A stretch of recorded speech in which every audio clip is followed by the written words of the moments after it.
ইতিহাসে গড়কা স্বৰ্গদেউ চাউলুং চুকাফাই সোণৰ ৰসম প্ৰতিষ্ঠা কৰা শিৱসাগৰ জিলা আজি নিশ্চিহ্ন হোৱাৰ কবলত কাৰ বাবে?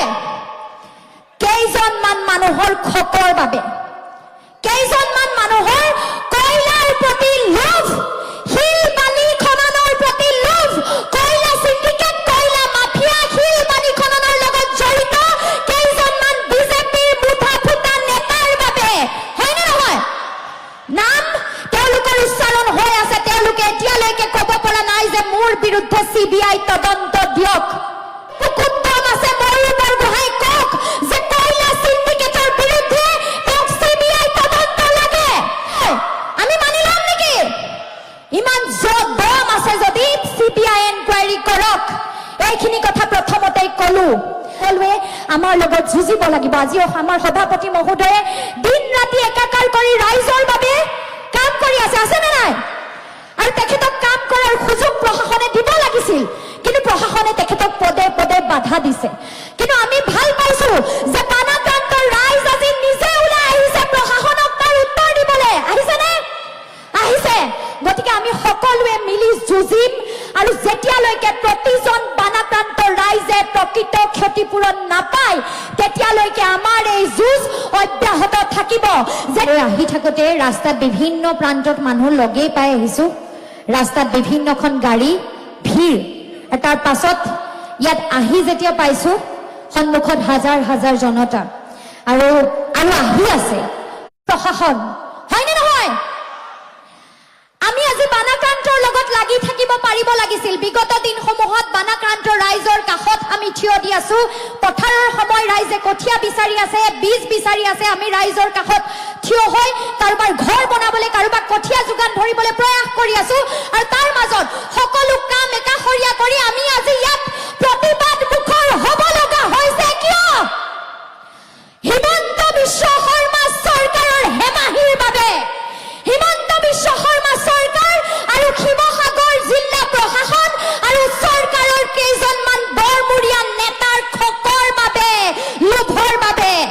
কাৰণ ৰাইজে পাবলগীয়া 15,000 টকাটো দিবলৈ, ৰাইজে পাবলগীয়া 25,000 টকাটো দিবৰ সময়তো তেওঁলোকৰ হিচাপ নিকাচ বিজেপিকৰণৰ অন্ত নাই পৰা, হয়নে নহয়?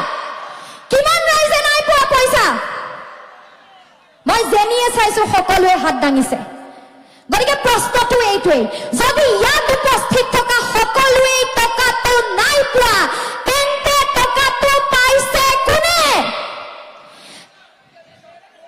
ৰাইজে কৈছে বিজেপিৰ মানুহে পাইছে। এয়া কাৰ টকা আছিল? ক্ষতিপূৰণ দিয়া প্ৰতিটো টকা ৰাইজৰ টকা, কোনো শিৱসাগৰ জিলাত ডিচিৰ পকেটৰ টকা নহয়, হয় নেকি? কোনো হিমন্ত বিশ্ব শৰ্মা, সুকান্ত বৰগোহাঁই, কোনো ধৰ্মেশ্বৰ কোঁৱৰ, ময়ূৰ বৰগোহাঁইৰ দৰে নেতাৰ পকেটৰ টকা নহয়, এয়া ৰাইজৰ টকা। কিন্তু বানপানী কিয় হ'ল? কিয় হ'ল? অসমত কোনেও পৰিকল্পনা নকৰা, কল্পনা নকৰা, সপোনতো নভবা নিচিন্তা এটা পৰিৱেশ অবিভক্ত শিৱসাগৰ জিলা। গৌৰৱ উজ্জ্বল আহোম ইতিহাসে গড়কা স্বৰ্গদেউ চাউলুং চুকাফাই সোণৰ ৰসম প্ৰতিষ্ঠা কৰা শিৱসাগৰ জিলা আজি নিশ্চিহ্ন হোৱাৰ কবলত কাৰ বাবে? কেইজনমান মানুহৰ খকৰ বাবে, কেইজনমান মানুহৰ কয়লাৰ প্ৰতি লোভ, শিল বালি খননৰ প্ৰতি লোভ, কয়লা সিন্ডিকেট, কয়লা মাফিয়া, শিল বালি খননৰ লগত জড়িত কেইজনমান বিজেপিৰ মুঠা ফুটা নেতাৰ বাবে, হয়নে নহয়? নাম তেওঁলোকৰ উচ্চাৰণ হৈ আছে, তেওঁলোকে এতিয়ালৈকে ক'ব পৰা নাই যে মোৰ বিৰুদ্ধে CBI তদন্ত দিয়ক। কাৰ কাৰ নাম ওলাইছে? ৰাইজে কৈছে সুশান্ত বৰগোহাঁইৰ নাম ওলাইছে, আৰু কাৰ? ময়ূৰ বৰগোহাঁইৰ নাম ওলাইছে, আৰু কাৰ? ধৰ্মেশ্বৰ কোঁৱৰৰ নাম ওলাইছে, বহু কেইজন ব্যক্তিৰ নাম ওলাইছে। ময়ূৰ বৰগোহাঁয়ে কৈছে, কি কৈছে? যে তেওঁ অহিংস নীতিত বিশ্বাস নকৰে। শিৱসাগৰ জিলাৰ বৰ্ডিং ফিল্ডত থিয় হৈ কৈছো, তেওঁ নিজৰ জিলাত থিয় হৈ কৈছো, এইখন জিলাৰে বিধায়ক তেওঁ কি কৰিব? ইমান ৰাইজ থিয় হৈ আছে, কাক মাৰিব?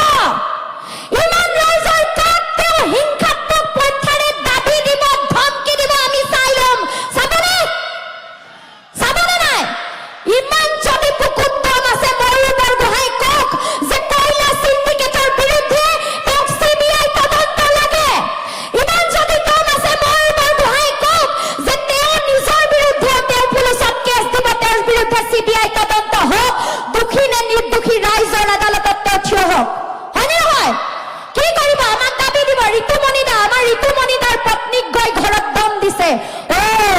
মহিলা পাই তোমালোকে দম দিবলৈ আহিছা?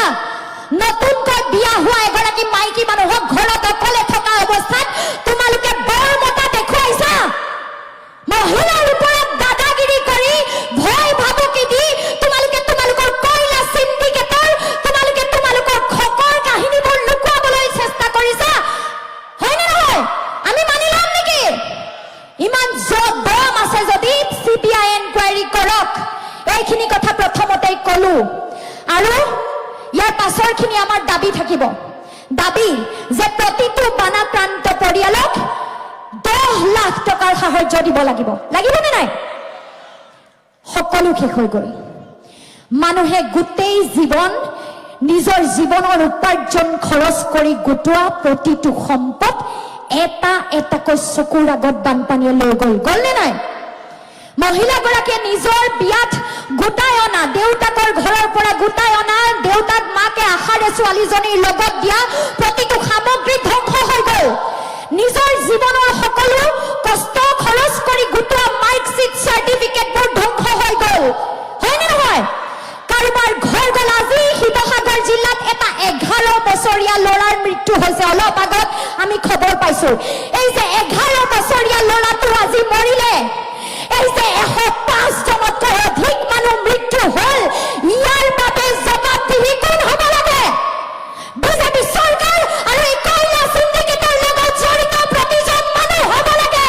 কিন্তু তাৰ বাবদ তেওঁলোকে ৰাইজক ক্ষতিপূৰণ দিয়াৰ ক্ষেত্ৰতো তেওঁলোকৰ লোভ মোহৰ সীমা নাইকিয়া কৰিছে, হয়নে? আজি তেওঁলোকে ক'ব লাগিছিল যে আমি কাকো ৰেহাই নিদিও যোন এইবোৰৰ লগত জড়িত। ক'ব পাৰিছেনে? নাই পৰা। তেওঁলোকে ক'ব লাগিছিল যে আমি CBI এনকুৱাৰী কৰিম আৰু শাস্তি দিম। ক'ব নাই পৰা কিন্তু একো। তেওঁলোকে ক'ব লাগিছিল আজি প্ৰশাসনে আন্দোলন কৰিছে, আজি বিজেপি দলে আন্দোলন কৰিছে, বানপানী হৈ আছে। ইমান যদি আন্দোলনেই কৰিব লগা আছে, বানাক্ৰান্ত ৰাইজৰ পক্ষত কৰা। ইমান যদি আন্দোলন কৰিব লগা আছে, তেন্তে কোৱা যে বানাক্ৰান্ত প্ৰতিখন ঘৰক আমি PMAY জৰিয়তে বনাই দিম, হয়নে নহয়? পকীকৰণ কৰি দিম। ইমান যদি আন্দোলন কৰিব লগা আছে, বানাক্ৰান্ত ৰাইজৰ ঘৰে ঘৰে যোৱা, ভালদৰে চাৰ্ভেবোৰ কৰা, 10 লাখ টকাৰ সাহায্য দিম বুলি কোৱা। আৰু ইমান যদি আন্দোলনেই কৰিব আছে, ইমান যদি দাদাগিৰি কৰিব পৰাকৈ অসমৰ বিজেপি চৰকাৰৰ দম আছে, তেন্তে দিল্লীত গৈ কৰা। কোৱা যে নৰেন্দ্ৰ মোদী এতিয়াও অসমত কিয় অহা নাই? সেইটো ক'বলৈ দম নাই। অমিত শ্বাহ কিয় অহা নাই? বিজেপিৰ কোনো মুঠা ফুটা ব্যক্তি শিৱসাগৰ চৰাইদেউ জিলাত কিয় থিয় হোৱা নাই? এইটো ক'বলৈ তোমালোকৰ দম নাই। দিল্লীৰ আগত ৰঙা চেকু দেখুৱাবলৈ তোমালোকৰ দম নাই। তোমালোকে কাৰ বিৰুদ্ধে আন্দোলন কৰা? অখিল গগৈৰ বিৰুদ্ধে। অখিল গগৈ শিৱসাগৰৰ MLA। এজন শিৱসাগৰৰ MLAৰ ভয়ত বিজেপিয়ে জিলাই জিলাই আন্দোলন কৰিছে। আৰু তোমালোকৰতো এজন প্ৰধানমন্ত্ৰী আছিল, নাছিল জানো? ভাৰতৰ এজন প্ৰধানমন্ত্ৰী আছিল, ভাইও আৰু বেহনো বুলি কয়, গামোচাখন পিন্ধে। এতিয়া বানপানীৰ সময়ত ৰাইজৰ চকু পানীবোৰ মুচিবলৈ গামোচাখন কান্ধত লৈ নৰেন্দ্ৰ মোদী অসমলৈ কিয় অহা নাই? এতিয়াও বানপানীৰ সমস্যাক ৰাষ্ট্ৰীয় সমস্যা ৰূপে কিয় ঘোষণা কৰা নাই? তাৰ উত্তৰটো আমাক হিমন্ত বিশ্ব শৰ্মা চৰকাৰৰ পৰা লাগে নে নাই? অসমৰ বানপানীৰ সমস্যা ৰাষ্ট্ৰীয় সমস্যা ৰূপে ঘোষণা কৰিব লাগে বুলি আমি প্ৰতিবাৰেই দাবী কৰি আহিছো নে নাই? গুৰুত্ব নিদিয়ে। কিন্তু এইবাৰ কিয় নাই দিয়া? এইবাৰ কিয় শিৱসাগৰ চৰাইদেউৰ মানুহবোৰ নিশ্চিহীন হওঁতে, ঘৰবোৰ ধ্বংস হওঁতে, মানুহবোৰ মৰোতে হিমন্ত বিশ্ব শৰ্মাৰ বুকুত নকঁপিল? নৰেন্দ্ৰ মোদীৰ অসমলৈ মনত নপৰিল? অষ্টলক্ষ্মীলৈ মনত পৰে যেতিয়া ইলেকশ্যন আহে। আমাৰ সম্পদবোৰ যেতিয়া লাগে তেতিয়া মনত পৰে। যেতিয়া আমাৰ সমস্যাবোৰ আহে, যেতিয়া আমাৰ বানপানী আহে, যেতিয়া আমাৰ মানুহবোৰ মৰে, যেতিয়া আমাৰ মানুহে বুকু ভাঙি হিয়া ভাঙি কান্দে, তেতিয়া অসমলৈ তেওঁলোকৰ মনত নপৰে কিয়? এই উত্তৰটো আমাক লাগিবই। আৰু যেতিয়া আমি ক্ষতিপূৰণ বিচাৰিছো, আমাক খুদ চাউল দিছে, খুদ চাউল 100 টকা এটা মুৰ্গী হাঁহৰ নামত। কিবা পায় নেকি? এটা গাহৰি মৰিলে